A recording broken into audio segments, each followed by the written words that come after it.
SABC News, independent and impartial. From an African perspective.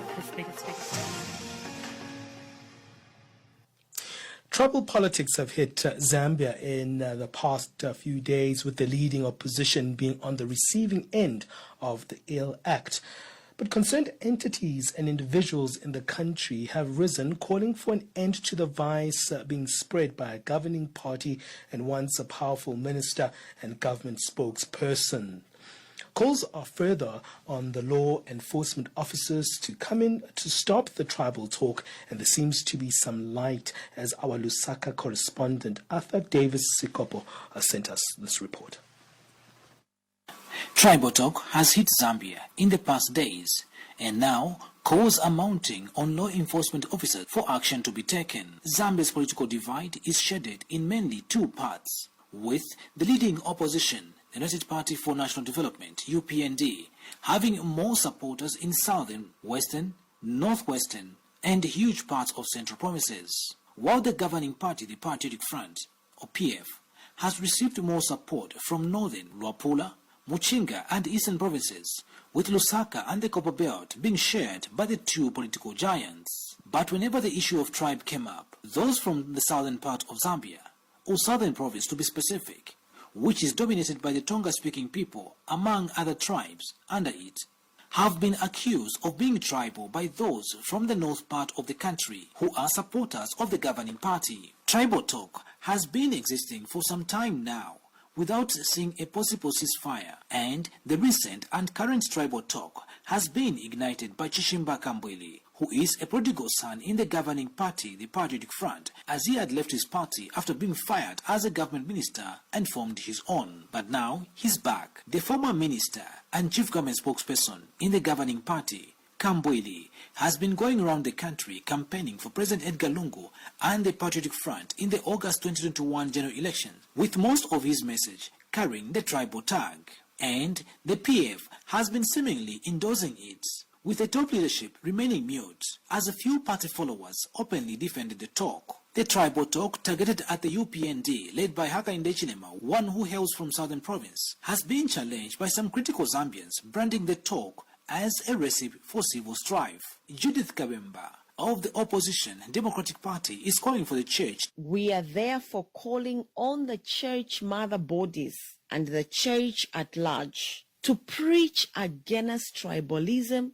and help the country heal. That we are asking the church to engage the leadership of political parties that are practicing tribalism, especially the PF, and correct them. Nick Piri, a citizen, recounts how he wrote a letter to the President of Zambia, Edgar Lungu, to act on this matter. Unfortunately, to date, nothing has happened, but as long as this continues, we are going to push back as much as we can. We know the cost of fighting the powers that may be, but we don't mind paying the cost for doing what is right for our country. Since Chishimba Kambwili has been saying this at public rallies ahead of the election, now the Electoral Commission of Zambia has acted and suspended Mr. Kambwili indefinitely. Chief Electoral Officer Patrick Nshindano announced the axing of the once powerful minister and now a commoner in the party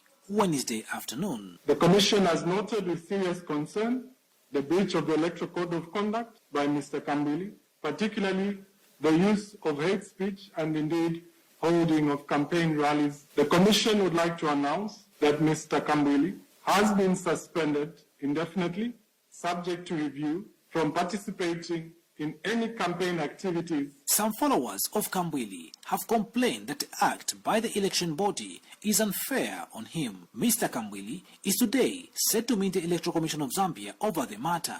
This is not the first time Mr. Kambwili is finding himself in tribal remarks embattlement, as he just apologized to the same Tonga-speaking people in 2018 after he was fired from government.